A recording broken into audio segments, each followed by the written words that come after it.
For me, it's that we're at a place, technologically speaking, where we can actually achieve some of the elements that make this universe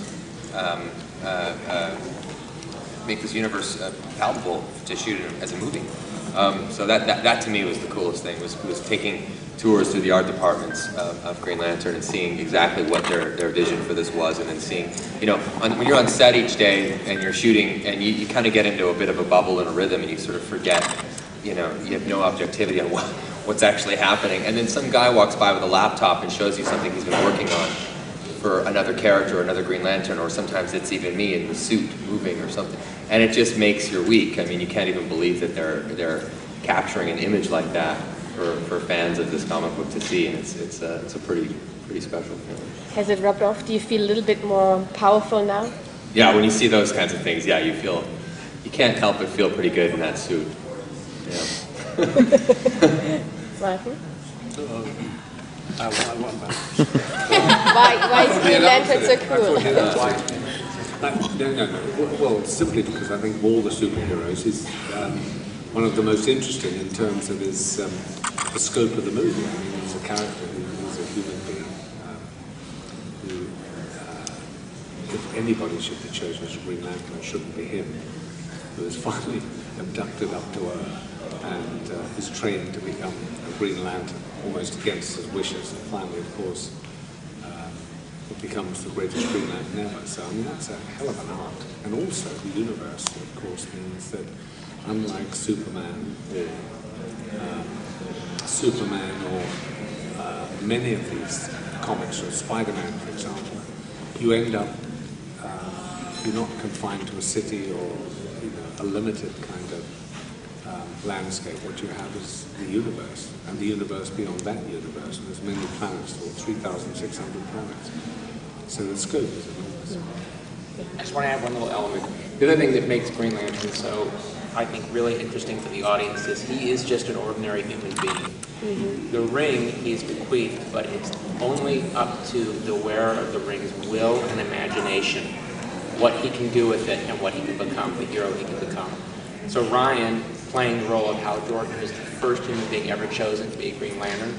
We get to watch him go through that hero's journey, and I think it's a great thing where everyone says, what do I really have inside of me? Where could I really go if I was really pushed to really test the limits of my will and my imagination? And I also, just to add one more thing, I love that there's a sentiment echoed throughout the film that the ring almost knows knows what's in you more than you may know. And I think for Hal, part of his journey is discovering why it is he was chosen to take on this extraordinary task and this extraordinary ability.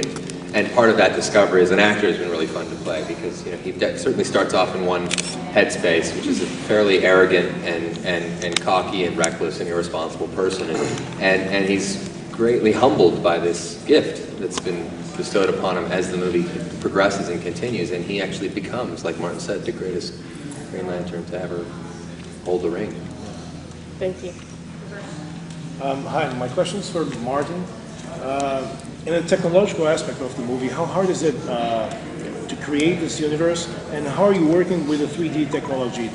You're doing the post-conversion, you're thinking of 3D shots as you do the movie. You always plan that way, or it came afterwards? Sorry, what was the first part of the question? Was dealing with the technological aspects, making it unique. Well, the secret for a director with that is to hire a really good team and let them deal with the technological. And I mean, the truth is that we have a terrific visual effects team. We have a wonderful designer, that's Grant Major, who did Lord of the Rings, Dixon, who also did Lord of the Rings as our costume designer, and a wonderful group of artists. And they come up with or have come up with many concepts, and we finally settled on the concepts that we want. So really, an awful lot of that is the heavy lifting is taken out of my hands and is actually created by the art department. And we have a creature person who's come up with some marvelous creatures. I mean, really great. There's a great Kilowog, there's a great Tom Ray, and also the considering the length of the film, we can't bring everybody into it, but all the other characters that have been created are fantastic. So from my point of view, it's a question of really who the team are, and I happen to have a terrific team, thank God, on this one.